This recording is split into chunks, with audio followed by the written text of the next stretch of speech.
Hi, you guys. Welcome to CEO and Her. I am Salome Lackey. You are joining us in CEO and Her, where women are chief. Today, we have Isabelle Bart, who is prevalent in the marketing industry. She is the director of RevHub Co. and the CEO of Holistic Strategy. Now, Isabelle, can you tell our audience a little bit about the concept and the importance of some of the things that you do in the industry? Absolutely. So my job at RevHub really is about supporting and promoting social entrepreneurship. So I work with a lot of entrepreneurs of all backgrounds who have these amazing ideas, and they can actually change the world through a business idea.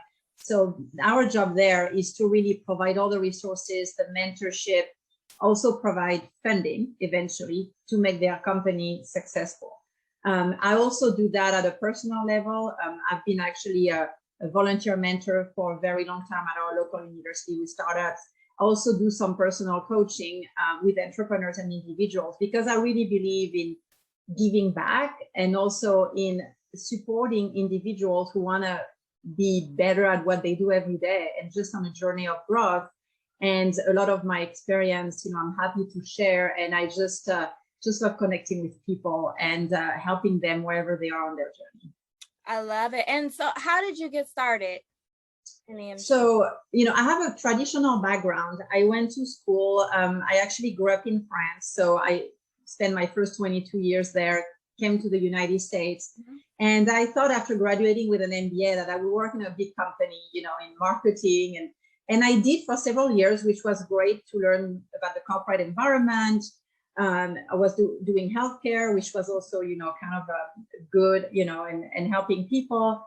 But I quickly realized that maybe a corporate job wasn't for me, and that I like to get things done so fast, and I'm very driven. And I really realized how much I like working with people who are trying to grow something. So maybe like starting a company and want to make it big, because I love when you operate in an environment where the possibilities are endless. So you just have to be very strategic and focused about where you're going to go. And also not having a lot of resources sometimes can be a blessing because you have to make really smart choices. And that's the kind of environment I like. So I was able eventually, as I wanted to do more impact and philanthropy and entrepreneurship, to move into my current job at RevHub and doing a lot of consulting in that field. Because that work with entrepreneurs, me being able to bring my talent to them so they can succeed in building these wonderful companies they are building, it's the most fulfilling experience I can ever have. And basically you do a lot, because I noticed one of the things that you said is eventually to help these entrepreneurs get funding. You also are, it sounds like, the beginning of helping them with the beginning of whatever it is that they're doing, their idea, and pretty much pushing it out there. So with all of these things that you're doing and helping entrepreneurs with, what are some of the things that you like the most about being in your industry? Some of the things I like the most is really seeing, really, I think our world is going to change for the better in many ways, especially with younger generation. Being more mindful of impact. And again, the idea around the field of social entrepreneurship, whereas you can take a business model and a for-profit model and make it impactful. So we can all create companies that not only, create jobs and bring money, but also can change the world, right? Our environment, social work, a lot of different things. And I think that's the best thing for me, is really seeing that we can live in abundance and have it all versus having to constantly compromise and feel like, we're frustrated because we can have it all, or we can. And I think I'm actually, one of the things I really do with entrepreneurs is showing them the picture of why they can have it all and why they can do what they really want to do. And I really believe in setting that intention and the universe making it happen, which has happened in my personal situation a lot last year. So it's also, part of that coaching I do too, is really motivate people to follow their intent, their path, and fulfill their full purpose in life. Yeah. And you pinged in on your personal situation. I did when I was listening to your interviews that you were talking about how you overcame cancer, right? During Yeah. your journey. So tell us a little bit about that. Yeah, so last year, literally the week that COVID really hit us and that everybody started staying home, I went for my annual mammogram, which was only my third ever.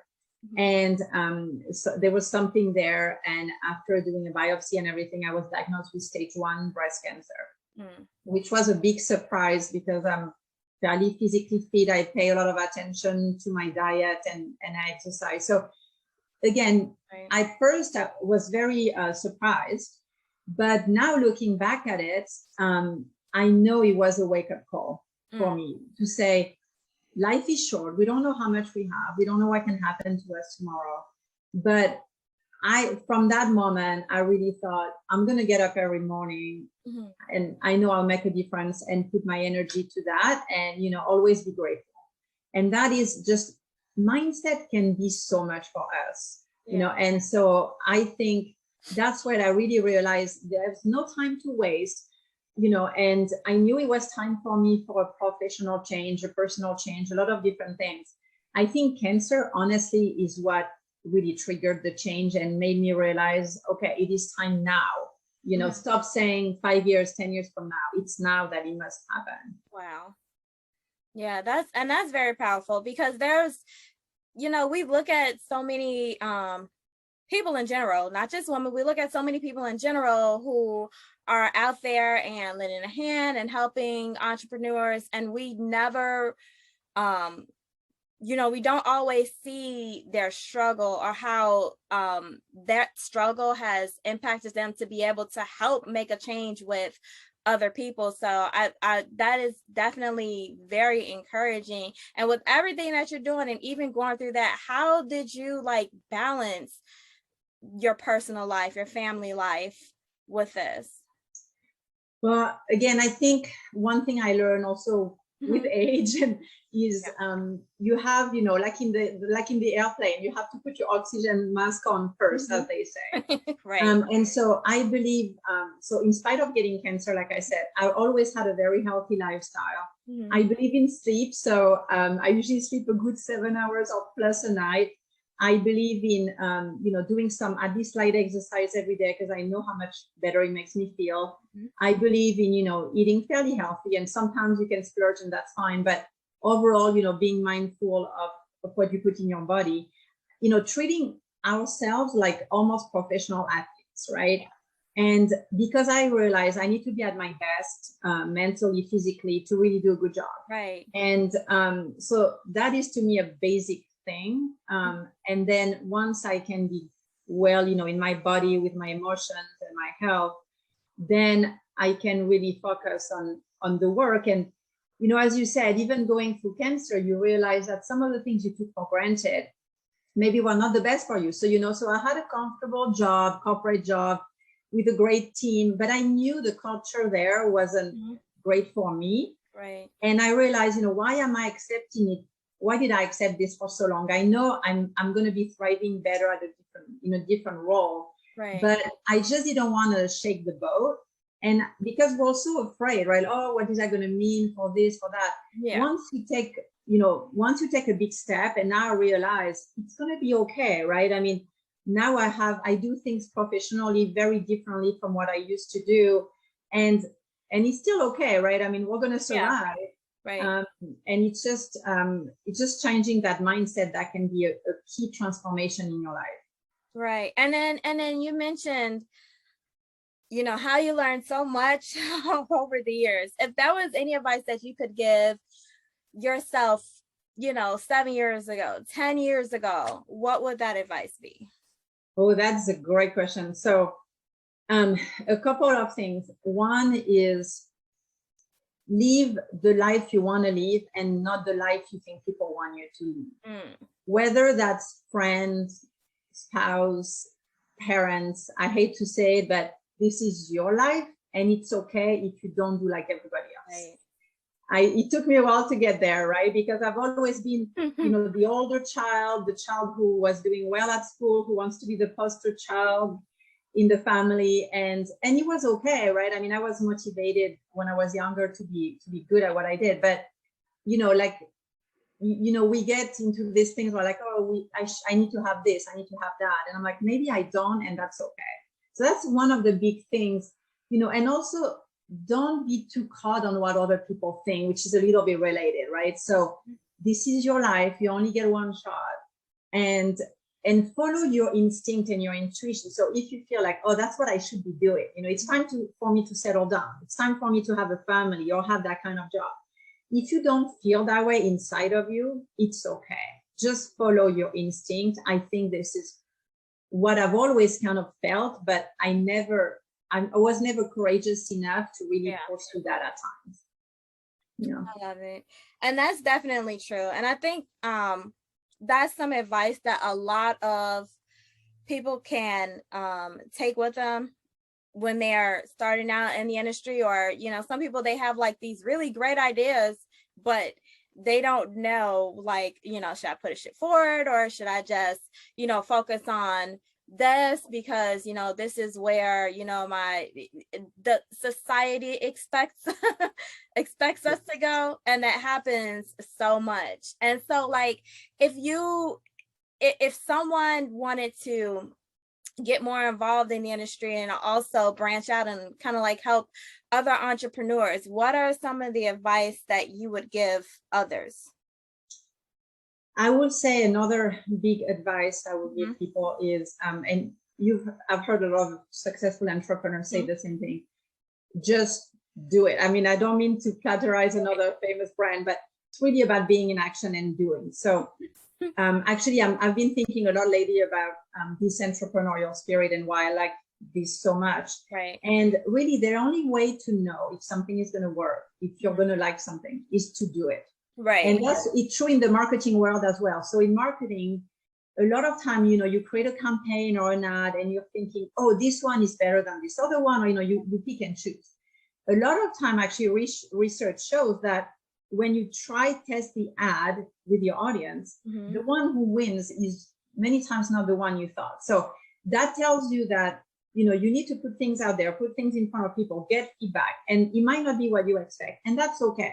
But if you don't do that, if you go with your assumptions constantly, like, because we have so many biases in ourselves, that you may not go to the right path. So along the way, I really encourage entrepreneurs, individuals, to just try something. And if you fail, no worries. And if you succeed, wonderful. Even in personal life, right? So I'm going through a lot of changes myself right now. I'm about to move to a different place, and I'm like, well, it's going to be smaller. Like, I'm pretty sure I'm going to like it, but the only way to really know is to actually be there and experience it and see it for myself, Absolutely. Absolutely. So futuristically, what are some of the goals that you have? So some of my goals is, I have some like very specific numeric goals about how many entrepreneurs I want to help in the next year, but so one of my personal goal is really being able to make amazing transformation happen for the people I work with, kind of my external goal.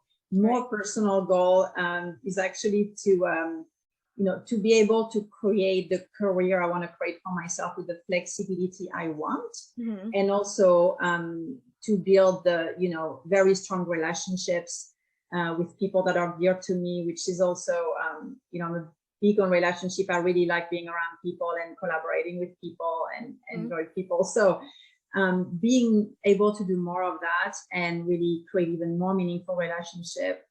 But I think after COVID, a lot of us have reassessed the way we live. And for me, being a transplant, being from Europe, and also an avid traveler, I liked the opportunity to be able to travel the world even more, because for me, the culture shock and learning how people do things differently is a very important input. It is.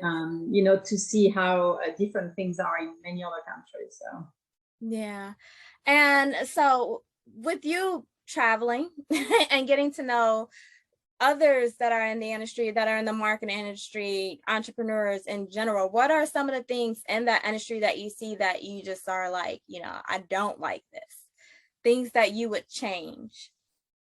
Some of the things I don't like as much, and I'm thinking about, maybe some entrepreneurs hearing this can relate about, for example, when you're trying to go get funding or, talking to investors, sometimes I feel like a lot of people are too much thinking in boxes, as I will call it, right?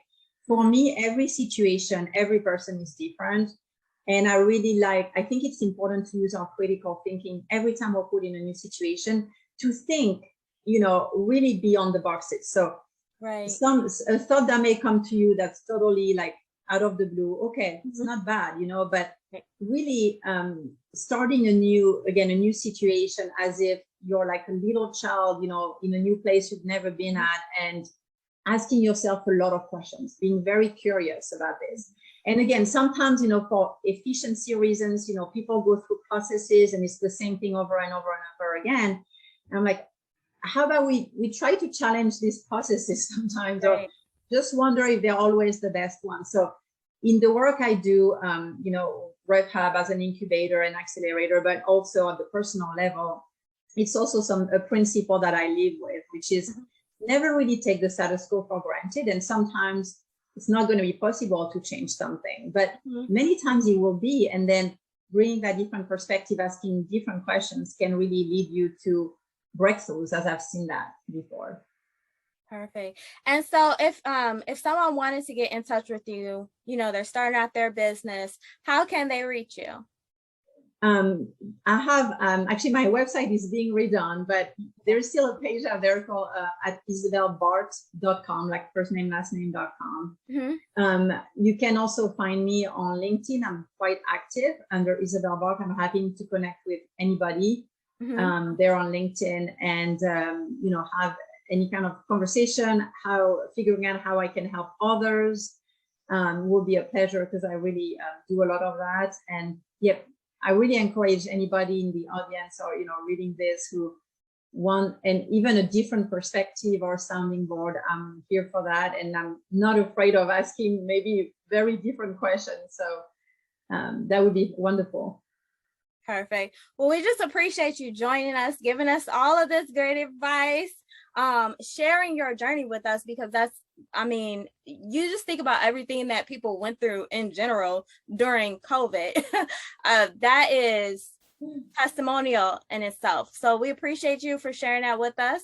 And to our audience, thank you guys for joining me, Salome Lackey, and Isabelle Bart as CEO and Her. And you guys definitely, until next time, check us out online at www.ceoandher.com. Thank you. Thank you.